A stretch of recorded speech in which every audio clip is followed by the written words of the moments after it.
we have a second book. It's called Swamp Rats, and they're both available through the First Division Museum, which you can find on the internet. But true stories from real live guys. I know we talked about this before. You referred to the big red one. in the That's book. right, yeah. I want, would you explain Well, that? that's the 1st Infantry Division, which is the division that I served in as part of Charlie Company, 1st Battalion, 18th Infantry. And of course, anybody who knows anything about the military knows about the storied history of the Big Red One, and you know, since World War I, and obviously through the present day, it served in all the wars, with the exception of the Korean War, where the Big Red One stayed in Germany to defend Europe during the Cold War. And so it's a great story. And the 18th Infantry, which has been part of the 1st Division in all of these wars since World War I, actually was founded in 1861 at Camp Thomas, Ohio. So it began during the Civil War. So. Great. Sitting right next to you is John Weiss. John, am I pronouncing your name properly? Grab either mic is fine, John. Rice. Rice. Like the food. It's R-E-I-S-S, right? That's correct. It's in the red. And you're Executive Director of Cuyahoga County Vets. It's a very important job. There are so many people that I know belong to these veterans associations. How many are there? How many veterans associations are there? There's a lot of them, isn't there? Too many to count. I mean, we spend all day talking to different veterans that are represented by different organizations. I've been doing this for 9 years at this level, and even now I encounter organizations I didn't even know.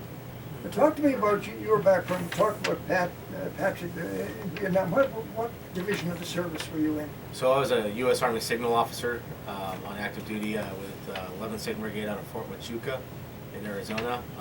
Deployed at Task Force Thunderbird in 2007 to run operations, and then earlier in my career I was the Early Entry Command Post Communications OIC in Kuwait. You're a young fellow. You're a kid. Compared to you, yeah. I mean, depending on the crowd I'm with, yeah. So, yeah, so I've been the director since I was 31 years old in the county. I was blessed with the opportunity to serve in that capacity at a young age, which is terrific. It's allowed me to gain mountains of experience. At this point, I'm 40 years old, and I feel like I've already got a mountain of experience, and if I'm blessed with the opportunity to continue to serve in this capacity for another 2 decades. I'm real excited about where we can go and what we can do. The younger people coming out of the service now, are they anxious to join organizations like yours? So we get a fair, every time we post a job, because we're a county agency, we get a high number of applicants. So I think they're excited for the opportunity to serve vets. When we talk to young veterans, it looks like that's one of those avenues of which they're looking to go. But it's not for everyone. There's veterans out there that want to transition and want to do what they need to do to be with their families. So they're not looking to join organizations yet. They're not looking to be in public service. Some of them, depending on their service, are looking for the opportunity to separate themselves from their service so they can, forget certain things that may be challenges to them. So I guess it just depends on the person. Mm-hmm.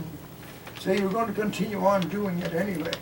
Oh, I'm gonna serve, vets or the public as long as I'm capable. So I joined the military when I was 17 years old, and have either been in service to my country or service to my community every day of my adult life, and that's really the calling that is for me, and I'm gonna continue doing that. I think that's the way it is with most people to come out of the service, though, isn't it? I know JC and Eddie, they talk to me all the time about it, and of course, JC and Eddie, God knows what they were doing in the service. I don't know how they ended up here with me. It's really hard to say. I think they hung around a lot of bars. JC, were you? I was in a few of them. Few of them. Okay, I want to go over here to Christopher. Christopher Zarowski. He's president of the IVCOCC. Christopher, explain that. So the JVCOCC is the Joint Veterans Council of the Cuyahoga County. And we are a coordinating effort amongst the local veteran service groups. So the American Legion, VFW, got TARS for Vets is one of our newest members. That's, our friend Jim Riley, who we wish could have been here today as Yeah, well. Yes. But, we help establish a network amongst those organizations. And our newest member is one of the veteran representatives from the city of Cleveland. Okay. How long were you in the service? I'm still serving. Oh, you still are? Yes. How old are you when you went in? So I went in at the age of 20, right after 3 years of college.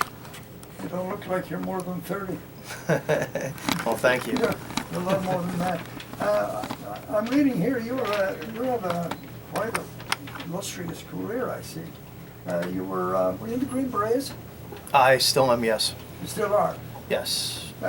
Tell me about that organization. A lot of people are curious about it. I remember when it started, when John F. Kennedy, he was the one that created, I think, the presidency, John F. Kennedy. Am I right in that? Yes, he made it official and did present us with the Green Berets. You know what I got to do? I have to pull that song off, the Green Berets. Remember it? Barry Sadler made it. Barry Sadler, We have it yes. in our system here. Yes. I'm going to play that. What was it like being in the Green Berets? Were you sent to all parts of the world? So it is a very special organization, a very unique group of guys. You're with a team that you can fall back on any one of those individuals to be, is going to support you throughout the rest of your career or the rest of that deployment, whichever situation you're in. Each unique skill is coordinated through that effort by those guys. It's a 12-man team, and those skills that everybody's trained on becomes so specialized in supporting those efforts, and it helps teach the communities we go into. Everybody thinks it's something that is out there for Hollywood, but the skills of the Green Beret is more than a direct action effort. It's more about teaching and It's a developing. bit different than the John Wayne movie, is it? Well, Some of the them. John Wayne movie, you see Vietnam, yes, there were a lot of patrols and a lot of what we call direct action missions out there. But it's also going throughout the world and helping develop other countries and developing our networks and helping those communities develop their forces. Well, what we want to do today here on the program is talk a lot about the veterans, because that's really what all of you guys are, but you're not a veteran if you're still serving it. Oh, I'm still a Hey, veteran. would you consider it a veteran Yeah. if you're still serving? Is that the way it works? I didn't know that. But the veterans organizations are very important. They're very important to all of you. I can see that. And it's talked about a lot, and of course there's a lot of reverence for the veterans of this country, as there should be. I'm going to go over here for a minute and pay some bills, if you don't mind. So we're going to do that, and then we're going to be back and talk. So, I said, my God, the Green Berets. oh yes, We can indeed. use a security team. That's right. So I'm sorry I couldn't get last night to the West Side IA to see you. I was just a little bit under the weather, and I knew you guys, all the guys were coming in, and I didn't want to be out of sorts. No, you know. absolutely. You got to be on You your gotta A put- game here today. Yeah, it's nice. But it's wonderful to see Andy. We don't see enough of you, but hey, it's great that you were able to come in. What do you got going on in New York anyway? Well, we got lots of stuff going on. Of course, the Christmas shows are all coming in, and they'll be mostly with the New York tenors. And we still do Carnegie Hall every year in New York. But this year would take it past. Still, the crime in New York is a bit. A lot of people are a little nervous about coming into New York. So. They're not riding the subway these days. So we're are gonna, yeah, oh my God, it's like, forget about it. I don't get what's going on there. But anyway, that's another story. they? Yeah. But anyway, things are going very well. We are doing, in place of Carnegie Hall, a concert out in Long Island, but we're doing a bunch of cities. We're going up to Buffalo, we'll be down in Florida, we'll be going out to the West Coast. Lots of fun stuff coming up, so. And your cruises, of course. Yeah, the cruises are coming back now since COVID is kind of mostly in the rearview mirror. And we have almost 900 people going out in January on our cruise of Irish Stars. Nice, So nice. everything's at andycooney.com. Just check it out. Andy- I try to do my best to keep that site updated, but we got lots of fun stuff going on. Okay. So have you got the guys with you? No, the guys are back in the hotel sleeping. Are they? Well, if you want to just hang around and have Yeah, a absolutely. glass of No, water and I'm talk some more. enjoying this great interview with these wonderful veterans here, and I'll be back with you whenever, however long it takes, Jerry. I'm easy here today. Do you ever see our good friend Deirdre Riley in your travels? I do, and she's going to be on my cruise in January, so she's. I'm sold. You're sold. Well, come on, you got to get on. Deirdre's gonna be there? I'm She will. sold. Cruiseofirishtars.com. All right, cruiseofirishtars.com. I'm trying to get Nellie to go on that cruise, but she says she doesn't want to spend that much time with me all at once. 7 Oh, days might I- be a little too much for her, she Oh, said. there you go. Well, we won't go there anyway, Jerry. I just got an email from my sister over in England. She's listening to the program, and her son is a graduate of King's College, and he's studied all the great. He's a history professor, and he's studied war. He knows a lot about the Green Berets. He studied the Green Berets and the Navy. What's the Navy ones? SEALs. The SEALs, the Navy SEALs. So he's listening this morning, but my sister in England, in the south of England, she wants me to play a special song for Annie Boyles, who is coming to their house to listen to the program today. She is from Australia. She was born in Ireland, moved to England when she was 4 years old, and she is now 90 years old. And she still speaks with her English accent. So anyway, she wants to hear any song by John Denver. Do you know what you should have done, my sister Maura? You should have asked that by Andy Cooney. He probably can sing it better than anyone. Right, Yeah, we'll Andy? give you John Denver I'm gonna songs pull all up day one of your- long. We're going to pull up one of your songs in a minute anyway. But I got to do that right now because I know they're listening over in the south of England. Here it is, Any Song by John Denver. And this is for Annie Boyles. Here it is.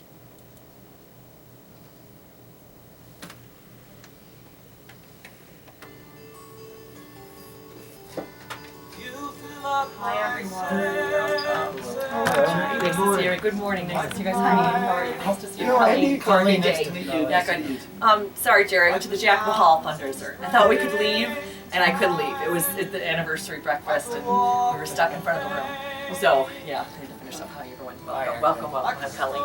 Or she takes some movie. Morning. I will. That's what I Still do. shots now. We got to So go out. Still shots. Yeah, I want to say something about the breakfast too.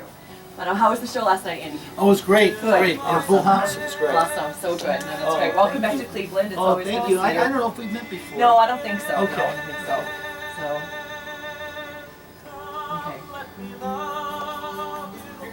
You've been on the show before, so which is good. Very good. Nice to see you guys. Happy Veterans Day. Thank you, everyone. Thank you for everything. John and Chris. Yes. Hi, John and Chris. Good. Yeah, Colleen. Hi. just looking Are you up guys his Clevelanders? stuff. Oh, sorry. Yeah, Clevelanders. Yeah. With the signal. Oh, sorry, Chris. you're up- Yeah, good. That, With you were on Chilcott. Facebook Used to Live. be at Fort You're on Monmouth, Facebook that's Live. where I So, went Chris first, Fort and, Monmouth. Then I got went the to three missile and pictures truck from guidance school at Redstone, Okay, and then at nuclear weapons school Jerry, at just in case Sandia you might Base want in to New do a picture Mexico, and then they wouldn't let me. Oh, go America, anywhere. written by Rennie Graham. No, but that was, Yeah, with the my New York son was Times. up What is it? at Oh, Huachuca, which America. is, he was an Intel. Yeah, if you want. officer. That's where Intel School is, yeah. Yeah, he So spent I a went lot to of time school out at there. Fort Gordon.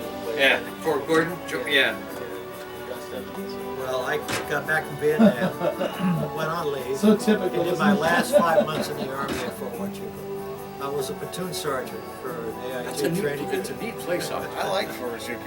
Yeah. I mean, so it's funny. So my orders when I commissioned were to be a SIGO at 18th Airborne Corps out of Bragg, and I was like super excited about that because Signal was not my first choice. Like I wanted to be. So I branched aviation, and then 6 months later had to rebranch because I didn't pass the Got it, eyesight. Andy? Oh, So then I got my it's- ninth choice It's a for my really first powerful choice. song. Yeah. So Here's, I was like, all right, I'll take infantry. I'll take going to the infantry unit as a sidebar. Oh, that'll Well, be a then, lot better, yeah. 2 days before I graduated OBC, I got new orders because 2 lieutenants and male-female married each other. I worked on it during COVID. So she stole my purse because she married another lieutenant at play OBC. it now, though.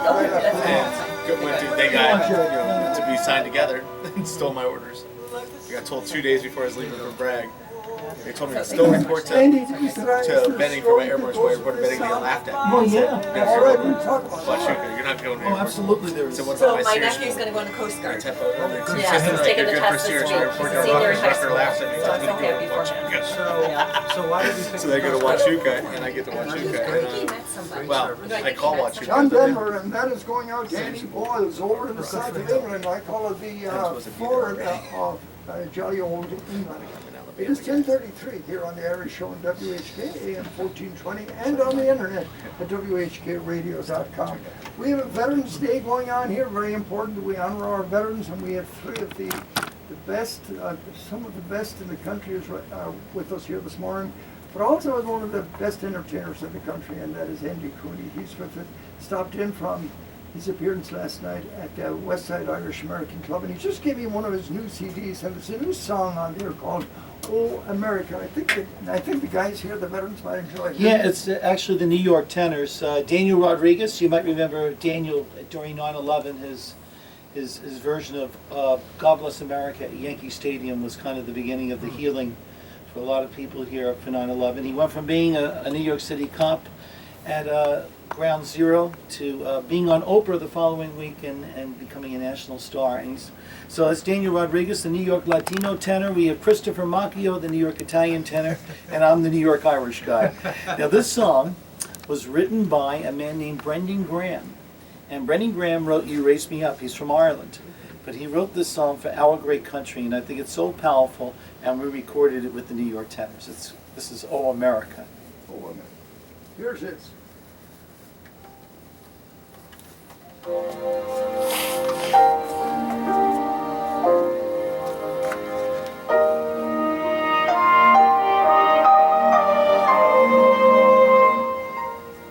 That's not No. Right, okay, that's not reaching. There it is. Thank you. There it is. There it is, everyone. This is Facebook Live. This is the... has written some huge songs. So Okay. I want to go back here to the guys, our veterans, and I want to talk about their backgrounds. You're all from Cleveland, right? You all grew up here in Cleveland. Patrick? No, I did not. No, my dad was in the Air Force. He was an Air Force officer and pilot. He actually started in the Army infantry before World War II, and then when the war started, he applied for flight school, and he flew P-38s in the South Pacific, and then bombers eventually. And then when the Air Force came on board, then he transferred to the Air Force. So I grew up an Air Force brat. And so came to Cleveland midway through my junior year in high school. So Cleveland's been home since then for me, Jerry. Since then. Yeah. And then you went into service for how long? Well, Or did you go to college first? Well, I was in college. I had what was then called a 2S deferment, which meant that if you were taking 12 credit hours, you wouldn't be drafted. And I was dissatisfied with my life, so I went down and volunteered for the draft. They changed my status from 2S to 1A, and then when I was 19, and then went in. I made that decision because the draft meant 2 years active duty. If you enlisted, it was 3 in the Army or the Marine Corps, or it was 4 in the Air Force or the Navy. And I wanted to go in, pay my dues, and then have the GI Bill to, go back to college. And so that's what I did. So 2 years active duty, and I spent 14 years in the Army Reserves in the JAG Corps. So when I got in law school, I joined the JAG unit and then was commissioned after graduating. And so 2 years active, 14 years reserves for me. And then you got your law practice, and you became, when did you become U.S. Attorney? Was appointed U.S. Attorney initially by the judges of the District Court in '84, and then I subsequently received President Reagan's appointment as the U.S. Attorney. So I was U.S. Attorney in the Northern District of Ohio from '84 to '88, and I left my post in December of '88 and went on in the private practice of law.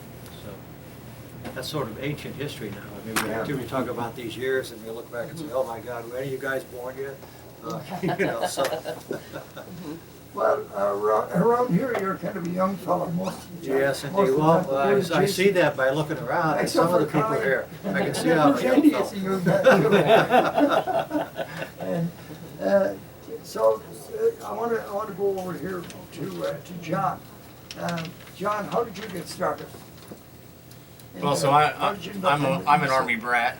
So born a little bit of it, or born in Dover, Ohio, which is an hour half south of here. Oh, yeah. So my dad's from Dover, Ohio. I was born here while my dad was still in active duty, and I just happened to be born here while my mom came home while my dad was stationed in Germany. Traveled around a little bit everywhere. Landed here in about 3rd grade, and then Ohio all the way up until I served, and back to Ohio when I got out. So me and my twin brother both joined the military on the same day when we were juniors in high school. Reservist, basic training between our junior and senior years of high school, Army ROTC scholarship, and then on to active duty. And so I served 5.5 years on active duty, running communications Where did you assets. go? Where did you go overseas? Overseas a couple times. I was in Kuwait, and Qatar, and Egypt, and Iraq. So those are the highlights. Yeah. Yeah. Did you get shot at much? I did not get shot at. No. They missed you. No. Mortar rounds is about as close as it got, and that's about it. Let me go over to Chris. Chris, you talked a little bit about your background, but I want to go back to the beginning when you got out of school, high school. Yeah. So I grew up out here. I grew up in North Olmsted, went to St. Ignatius High School, class of 92. We won't hold that against them. No. I know. We did get beat this weekend, You unfortunately. sure did. But you know, It's a you great gotta school. give the underdogs a chance every now and That's then. right. It's a great school. But St. Ignatius. that's And then what? you gotta give guys like Jim Riley a chance. I always give Riley a little love there for his high school. But anyways, so went to Ignatius and then went to VMI for a bit and decided that civil engineering wasn't the background I wanted to do. My dad was a engineer for NASA, and he was always trying to challenge me a little more and said, "Hey, do engineering." So I chosen that path and decided, no, I didn't want to sit behind a desk and do math all my life. I enlisted in the Army Rangers and went to Savannah, Georgia, and enjoyed some life there. Always loved the St. Patrick's Day parade. Savannah is a wonderful city. Oh, isn't it's, it? Yeah, it's been there. gorgeous, beautiful. They've got their own song too. It's called St. Patrick's Day in Savannah. Oh yeah. It's St. Patrick's Day in Savannah. That's all I know. And the streets are real narrow. Oh yeah, The and parade, we yeah. would march in the parades. They dyed the water green. Yeah. Wherever, yeah. Yep, and we would always fight to be the guys on the end to see who had the most kisses because they'd have lipstick all over your face Oh, when yeah. you were in the parade. But it was a good time, and then after that, I joined the National Guard and joined 19th Special Forces Group as an NCO, and then later on got commissioned in '03. Was still part of the Guard and still went to 19th Group, but after that. Went on to a few other units, and right now I'm working for 18th Airborne Corps as a staff guy with SOF in Fort Bragg. And Yeah, but you own a real estate company now, do you? I do. I have a real estate team under the brokerage of EXP, and they're a fantastic real estate company, actually international. And some of the unique things about them, besides what they do for their employees, we just started the military network. So we help with transition, not just into the profession, but we have a whole resource network now for our employees, and it's great. And you own a Kava bar? What's that? So Kava is an ethnobotanical tea from the Pacific region. Don't And- tell Eddie Fitzpatrick this.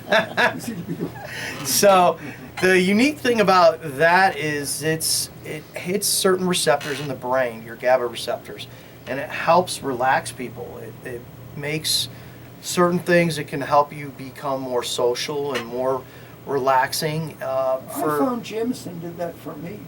Yeah.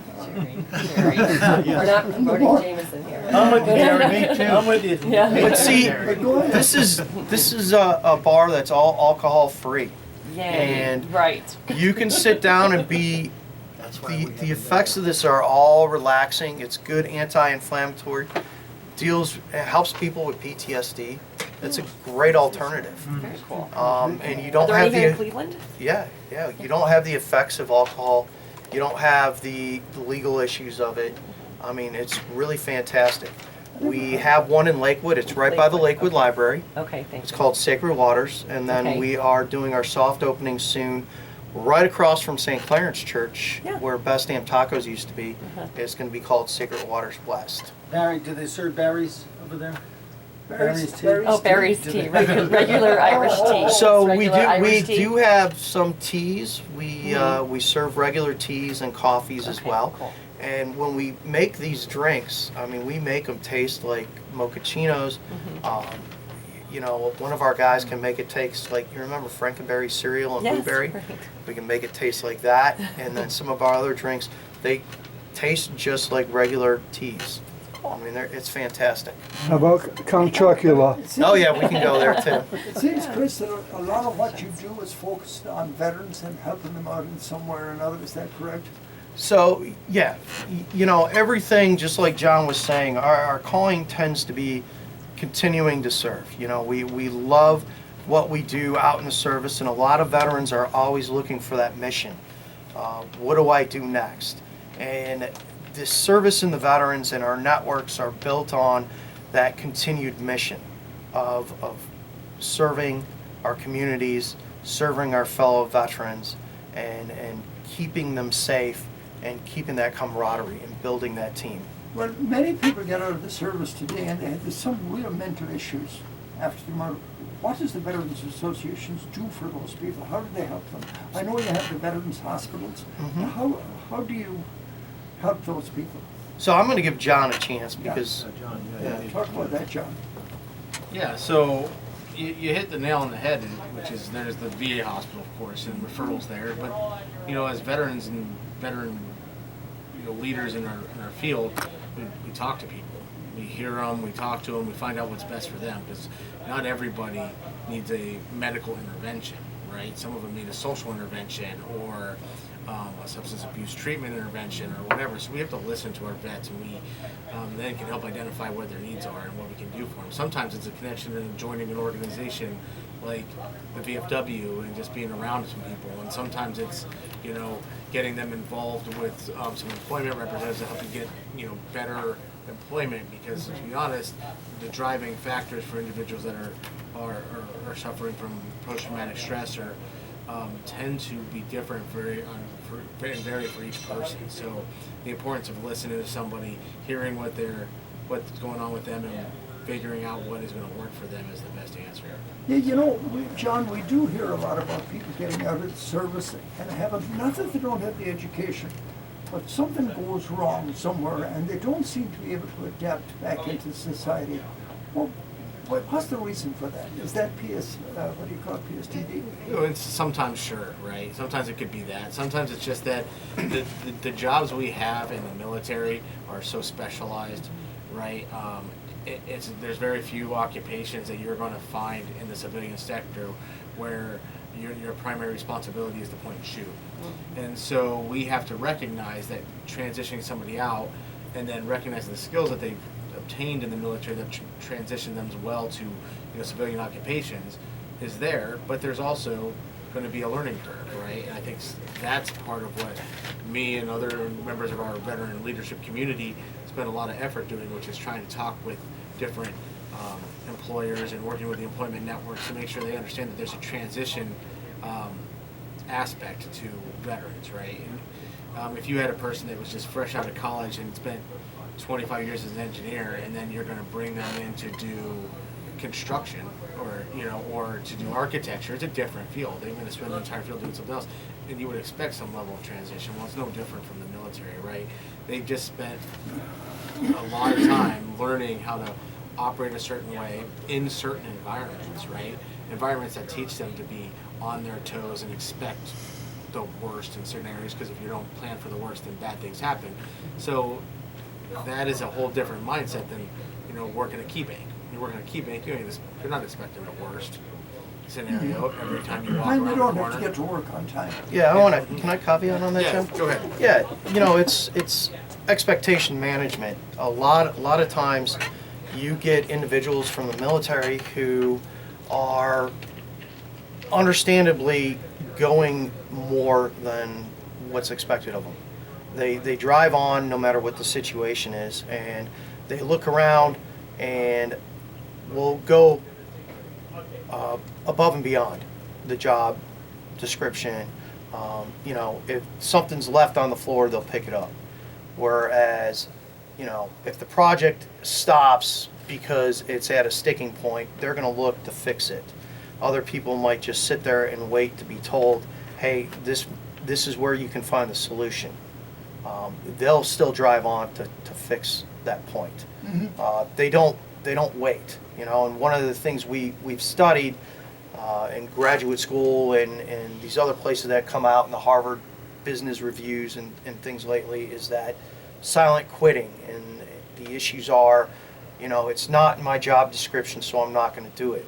And the military personnel that are coming out now don't fall prey to that, because just because it's not in their duty description, they want to see success and they want to continue to drive on. So there's two issues with that. They don't understand why people won't do the implied tasks, because that's the biggest issue. Is they understand what the job requires, and they'll do what it takes to be successful.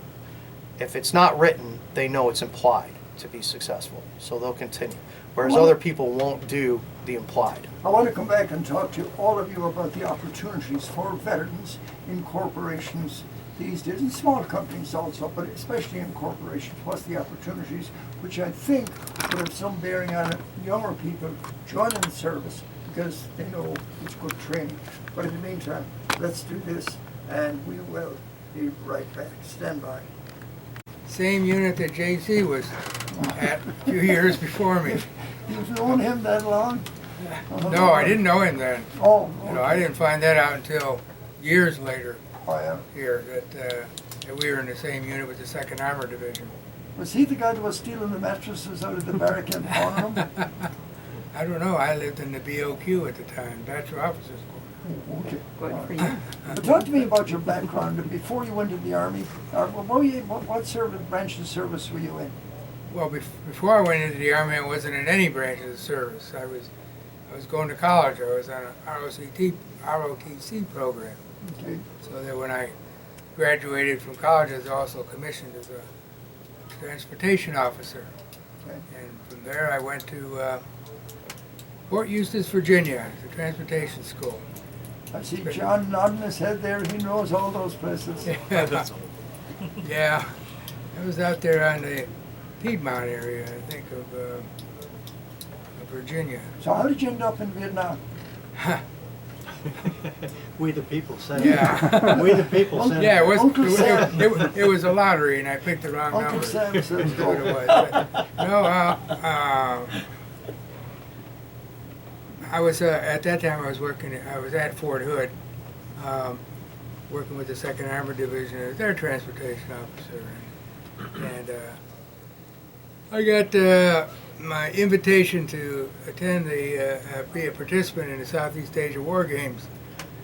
So I shipped out there in 1970 and arrived at 90th Replacement Division in Vietnam.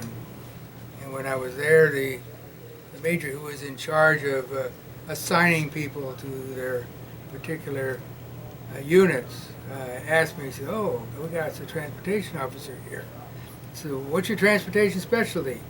Without hesitation, I said, "Rail." He says, "Oh, we don't have any rail here." I said, "Oh, that's sad. Where can you send me then?" "Europe?" He says, No. We just had a couple of battalions that come back from an incursion into Cambodia, and they're now short of transportation officers." And he looked around and says, "I'm going to stick you with the 563rd Transportation Company. It's a medium truck company. Now, a medium truck company is strictly tractor trailers, not the little 2.5s or 5 tons. It's tractor trailers." So we transported food, supplies, ammunition, and fuel all the outposts there. So without us, they would starve to death. And so I had to learn the ropes there. Most of my travel there as a road warrior is what we call us. Was that now in Cambodia? Yes. And was that what was known as the killing fields, Cambodia? Well, Yes. That's another thing. I arrived there after they came back from Cambodia. That's why they were short transportation officers. Okay. So we most of the places that I went to were fire support bases and other facilities that were out in what they called tactical area 3. So 3 Corps is what it was. However, I did get a chance to spend a month down in the Delta and some trips up north into 2 Corps. Those were long trips. They took 2 days to get there and 2 days to get How back. dangerous were they? Well, we got our share of fire. Not an everyday affair, of course. That was to let you get a little complacent, and then they'd surprise you. I see these movies where they talk about, oh, I heard these bullets zip by. I never heard a bullet zip by. When it went by, it was like a crack of a whip, because it's breaking the sound barrier. So what you're hearing is the sonic boom. Okay. When you hear that, you don't have to worry about it. It's past. So when did you get the Bronze Star? You won a Bronze Star in Yeah, Vietnam. that was from a trip into Phan Thiet up in 2 Corps. What happened there? Well, we were, oddly enough, we were watching a movie called Patton with George C. Scott. And we had our Jeep set up there and trucks, and they had a big screen there, and they were showing the flick of Patton there. And down in a valley below us was a artillery base, a fire support base down there. And a little bit to our side was a mountain called Whiskey Mountain, where they had an 81 millimeter mortar platoon. And as we were watching the movie, there was a big tank battle going on in the movie. And we saw all these explosions on the screen.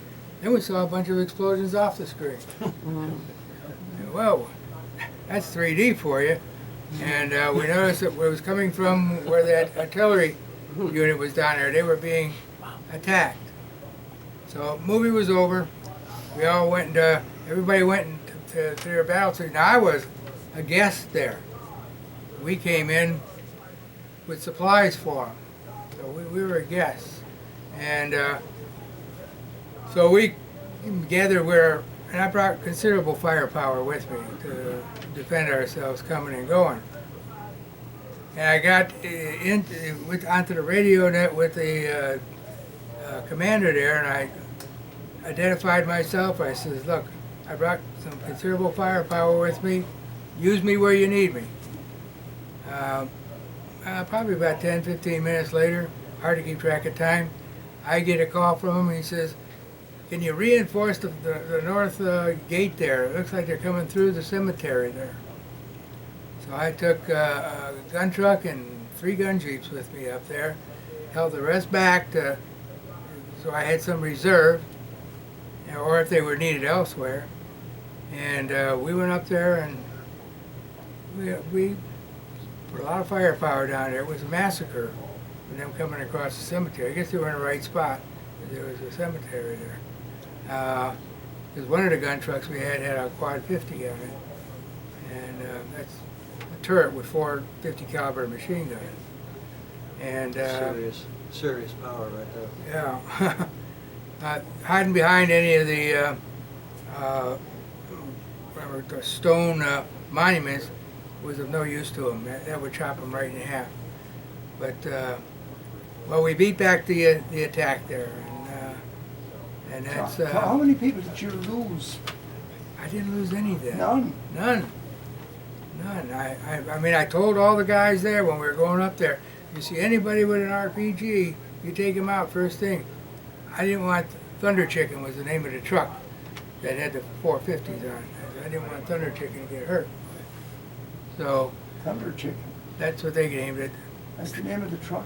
Yeah, the troops would name it what they wanted. Oh, We had another one they called E.F. Hutton because when E.F. Hutton speaks, everybody talks. Everybody listens. So, What I wanna ask all four of you. Can I make a comment Yeah, before you sure. move Go on? ahead. So you mentioned Fort Hood.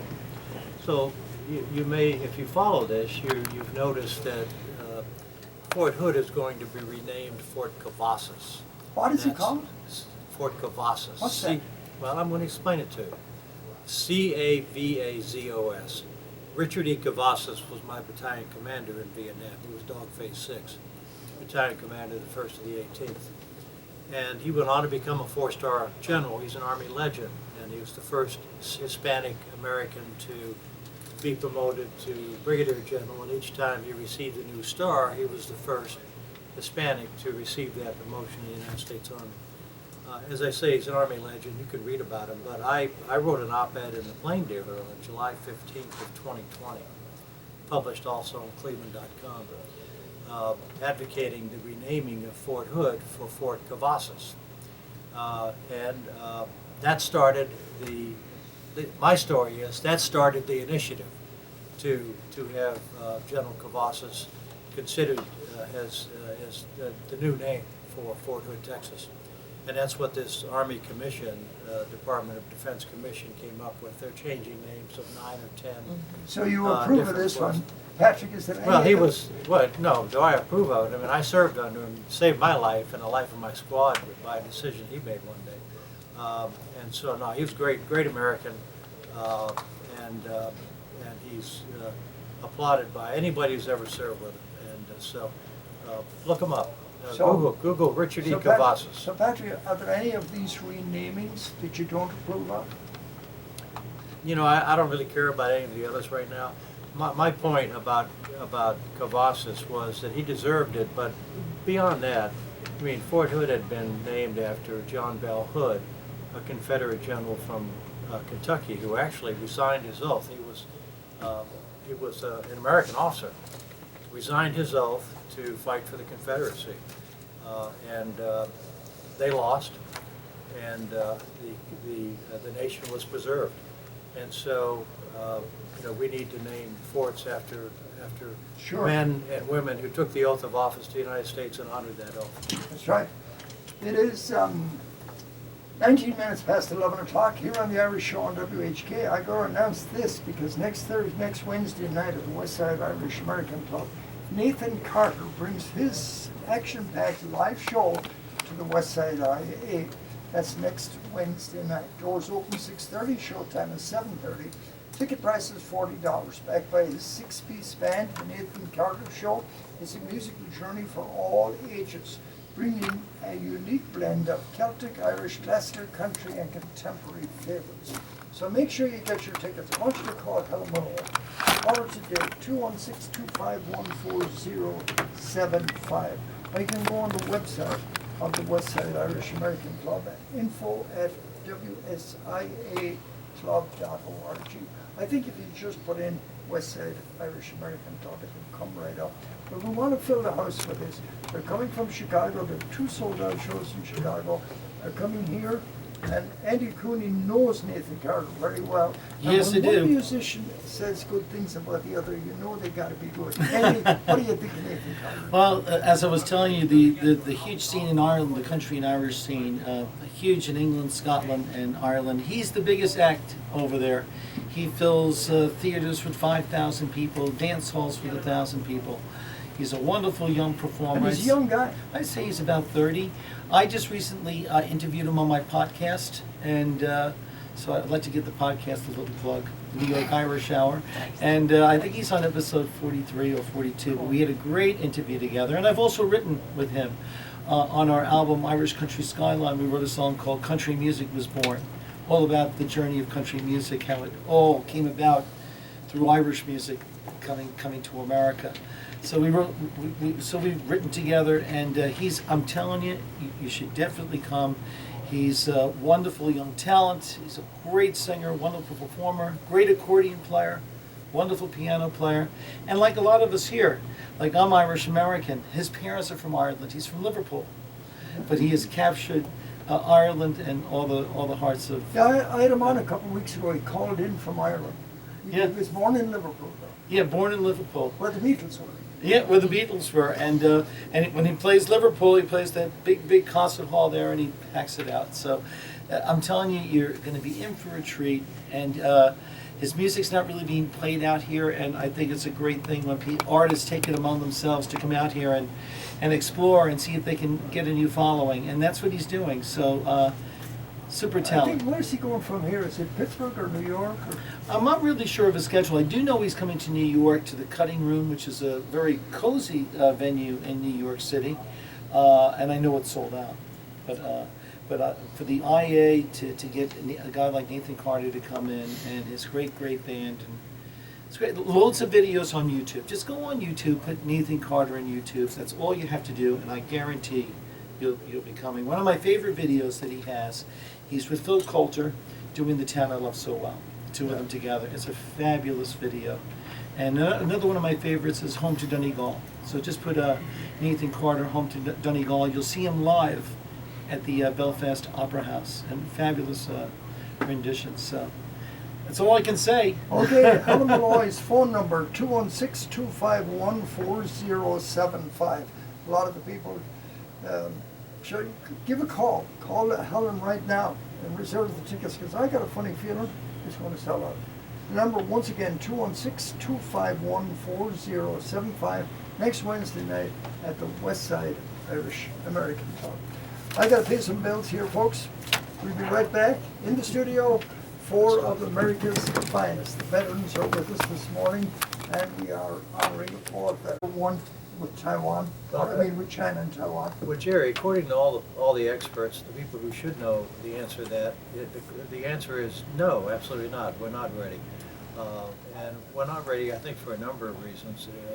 As a nation, we need to continue to fund and build and rebuild, as required, the military. Because without a strong military in today's very dangerous world, we could be in serious trouble.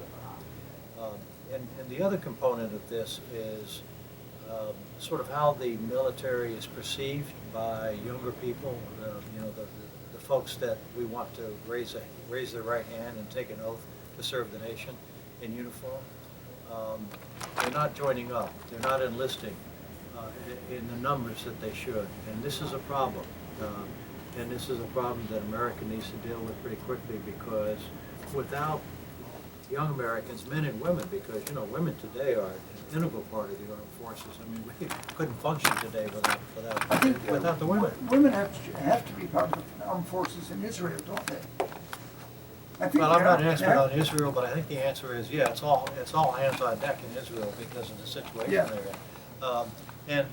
But we need to have a mentality that is a little more like all hands on deck. National service would be a great way to start, where military would be one component of it, but I think young Americans should serve the country in some way as part of their commitment to the nation and what we stand for. So, but I'll let John and Chris give their views on it, and Jim as well. But yeah, I think that's my initial reaction to your question. John, what's your thoughts on that? You're young. How old are you? I am 40 years old. Well, you're the young generation. What do you think about this? Well, I've been out of the service since 2009, so I can't speak to what every young soldier is encountering as they're joining up, and what is the pull to young soldiers. And maybe Chris can talk to that more, but I can tell you, as a person who employs a significant number of people, that today's workforce is different than it's ever been. And I think it's probably no different when it comes to recruiting in the military. The amount of benefits, the things that are attractive to this current influx of workers and this generation of workforce is different than it was for even my generation of workforce. So the incentives, the pull, the drive, whatever it needs to be to attract those younger workers, the Army and Recruit Command is going to have to get creative on what that means. A 20-year retirement incentive for the military sounds all well and good, but when you realize that the average worker or the average soldier serves 4 years, what's the 20-year retirement incentive? So transition has continued to struggle. we do great work with things like Veterans Day, because we think of Veterans Day a lot as a celebration, and it's also a recruitment tool, right? The biggest pull for young Americans is knowing that their service, if they're going to serve, that they're going to be valued. And so the more we go out and do things around Veterans Day, around other holidays, Memorial Day, 4th of July, the more we celebrate veterans year round, the more we'll change some thoughts and stigmas on service. I think we have to continue to do things like pass the PACT Act and pass some of the new other legislation that's being proposed right now at the federal level to continue to bring a mountain of benefits to our veterans to make sure that they're not forgotten, that they're going to be taken care of when they come home. Those are critical to recruitment. So, Jim, you being a contemporary of Patrick here, I'm sure you feel the same way about the military as he does. Well, I'm going to address it more from the logistics standpoint where I was involved in. And if you take a look at where is Taiwan in relation to China, how far do they have to go to get there, versus how far do we have to go to get there, and what are we going to use to get there? What's the state of our strategic petroleum reserves today? Some of it was sold to China, some of it was sold here to get gas prices down. What are you going to run the ships on to get there, or planes to fly to get there? Ammunition. We've been giving a lot of our ammunition to Ukraine. So you wouldn't have any of that gas to run those big trucks that you drove into Cambodia. Well, you can't drive them across the Pacific either. That's right. Have to get them there. Yeah. That's right. So, Chris, can you get your 2 cents in here and see what you think about the? So, You're the younger generation now. so I'll start out with talking about the soldiers and the airmen, all the service members, all inclusive. When we start out and everybody talks about, the younger generation and what do they have to offer, we got to remember a couple things. Everybody's adapting to the eras we're in. Everybody always says, well, they're not ready for this, they're not ready for that. But let's take a look at how they're adapting. When we look at our younger generations that are serving now, they are more willing to go forward, the ones serving, and more willing to adapt to the different dimensions of warfare that are present. They're also a lot smarter. When you take an NCO from this current generation and you compare it to even when I was at E5 back in the 90s, they are centuries ahead of us. I mean, they are much better educated. They have the wherewithal and the knowledge that we were never afforded because of the internet, because of the offerings, the schools, and the benefits.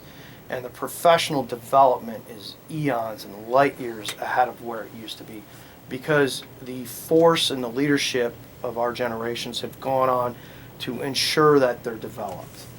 The lessons learned and everything from the battles have been taken forward to ensure that our soldiers and our leadership are trained better and more effectively.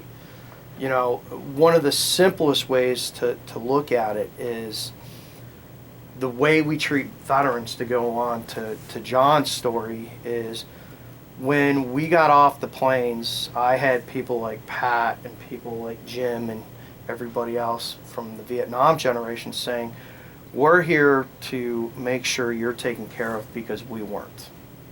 That's the second lesson learned, is we were taken care of, so we are taught now how to teach our veterans and how to treat them. And that's why John and I continue to serve, because we want to make sure that they're better trained and treated. And when it comes to warfare, I'll watch what I say because I'm currently serving and have different views and perspectives on things because of my knowledge. But what I will say is we are a strong and a fierce fighting force, and our enemies need to be aware of that, and that we, as Americans, do not fear our enemies. Are there a lot of younger people today that don't qualify to get into the services? So looking at data points and everything else, we are more selective than ever about who our fighting force is. That's why they're so much better, probably. That is. more educated, like you said. Technology is playing a huge part in this, isn't it? Technology is, physical fitness, intellectual development, all around, yes. So what would you say to the people that say, look at that young fella there, all he's doing is sitting around his basement on his phone all day. He should be in the service. They're not going to take him, are they? Well, you don't know what the service is looking for. Yes. You know, the service isn't all about a rifle or running over swamps and barriers and things like that anymore. It's different, Yeah. right, from Vietnam. Yeah. So Patrick, you wouldn't be able to write that book today. No, indeed. Tom Mercer wouldn't be able to put that book together, I knew. Well, you know, Because it's a little Jerry, different. when Vietnam was at its height, you didn't have to have many qualifications to get drafted and be sent to Vietnam. So the military wasn't very selective then, but it is today. And in fact, so many of our young people don't qualify. They don't meet the eligibility because of, you know, the physical requirements, but also if they have a record or they don't have a high Right, the school intellectual education, and requirements, so too. there's just lots of other issues. And so maybe as many as a third of our, you know, military age young people right off the bat don't qualify. And then even then, as Chris says, the military is selective. So, But the military is not going to continue to be as selective if they don't fill the slots that the Army hasn't been able to fill this year anyway. So- Right, because right now we're developing the core initiative, the leadership. You know, you want those strong NCOs and strong officers. so you see yourselves as veterans that encourages younger people to get educated and become technically educated where you can become members of the service. You're not just going to walk into the service. You're going to have to work a little bit to get there. There's a job for everybody that wants to serve. You know, we'll find you a place. So the veterans are going to play a huge part in that, right? That's right. Yes. What involvement do you as veterans organizations have, we'd say, with the veterans hospitals? I know healthcare is a huge thing for veterans. What do you do, John? You So do that? we refer veterans to the VA hospital for their health care services. We encourage veterans to enroll in the VA hospital. One of the biggest feedback we get from our veteran population is they don't want to take a resource that's available to another veteran. And all I can say to that is, you're not. Every veteran who enrolls in the VA brings additional funding to the VA hospital right here in Cleveland. And trust me, the federal budget is going to cover VA hospital funding. So enroll and bring that money into this medical center. And if you're not going to utilize it and you're going to utilize your own private insurance, that's fine. Go to an appointment a year to keep your insurance up and keep that funding source coming into this hospital, because all that number is somewhere around $7,000 per veteran that's enrolled in the healthcare system. For those who are utilizing the healthcare system, it costs a lot more than $7,000. For a veteran who needs has a prosthetic limb, for instance, that's extremely expensive. So it's a lot of veterans who only go to primary care appointments that are enrolled that are helping fund that person. So you actually are strengthening the network for your fellow veteran by enrolling. Additionally, we work really well with the Veterans Benefits Administration because we employ county veteran service officers that help veterans apply for their claims. Those claims can be particularly confusing and difficult for someone who doesn't understand exactly what the VA is asking for, and having a county entity that has people that are paid for by taxpayer dollars to assist is amazing. I can't encourage a veteran enough to come down and see a veteran service officer if you think you're eligible for a claim, or if you were ever injured in service, active duty, if you were injured while you were on drill when you were in the reserves. Coming down and see us. We'll see if we can't get you connected for some benefits and eligible. It's particularly more important to put that message out now. If you can't turn on the radio or TV for more than a half an hour without seeing a commercial for someone who's advertising Camp Lejeune Act. Yeah, And I can right. just say this because I don't have time to go into all the details, but if you are hiring an attorney to take care of your claim because that's what needs to be done, then I understand that thought.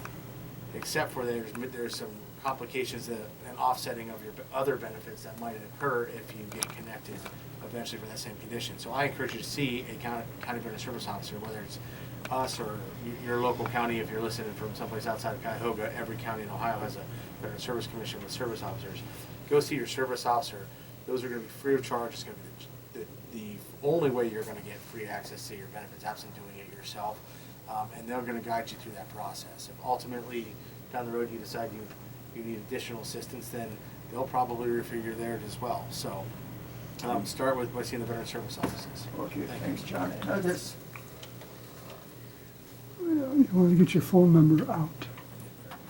I got I got everything there. That's I got a veteran that called in too, Commercial. that he was Yeah, you do need awful political mad ones. about, he And then says, the only thing the that way he they're said- teaching transgenderism and critical race theory in the military, and he says gotta that's get pushing a two lot of sides. people out, especially conservative officers and that. Oh, I'm not even gonna touch We're not that. gonna go Yeah, there. no, We're no, not it's going one on of the those radio. tough ones. No. Chris, you don't want to get into that one? It's a huge, yeah. No, well, it's Hey, a, there's, we're located at 38039 Chester Road, right off I-90 in Avon, Ohio. You can call them at 440-934-6600. That's Joyce Buick, GMC. We got to get your contact information. Okay, coming up next, I want to get Andy's sign if I can, and also I want to get the Green Berets if I can. I don't know the answer. I'm going to try and do that. Maybe, So, maybe We'll these do guys. contact information. all right, but one other thing I gotta do is the Eastside Irish American Club Dreams of Freedom are coming to the club. $20 for members, and the date is, The 20th. oh, November. No, sorry, November the 19th, I'm November still 19th. too small. I know. November the 19th, Dreams of Freedom at the Eastside Irish American Club. $20 for members, $25 for non-members. Showtime 7:30, cash bar, snacks, all welcome. You can call, if I can read this, it's so small, Sue McGill at 216. Can you read that? Yeah, 386-2194. 386-2194. And Jerry, we just want to give out contact information real quick for any of those services that our this young man just talked about. Yes, we do. Well, Patrick McLaughlin, everybody knows Patrick McLaughlin. He's not involved, but John is. John is gonna Contact give you, information he's for the you, one. Give the John. contact. Yeah, so let me give you the number for Cuyahoga County Veteran Service Commission. If you're from out of county, go ahead and give us a call. We'll connect you to your county. 216-698-2600 or Repeat that. 216-698-2600 or cuyahoga.vets.org. Where are you Awesome, located? thank you. Let's try to get a. Jim, you're in Nordonia Hills? That's correct. Yeah, okay. Okay, now, you all were talking about veteran services, and the Veteran Service Commission is a fine place to get connected with a service officer. You can also do so through the American Legion or the VFW. We Okay, have service great. officers now. All right. The VA has come a long way since I got connected with them, and due to my exposure to Agent Orange, that's about my second home. So I know how much it's improved. Yeah, the VA hospital is a wonderful institution. I gotta run, Jim. I gotta go to Chris here. Chris, to make contact with you, your organization. How do you do it? So our organization is pretty simple. We're the Joint Veterans Council of Cuyahoga County. We are jvcocc.org or 216-926-5815. All right, it's 11:52, so we gotta move here. Andy Cooney, where did your song go? It disappeared from my...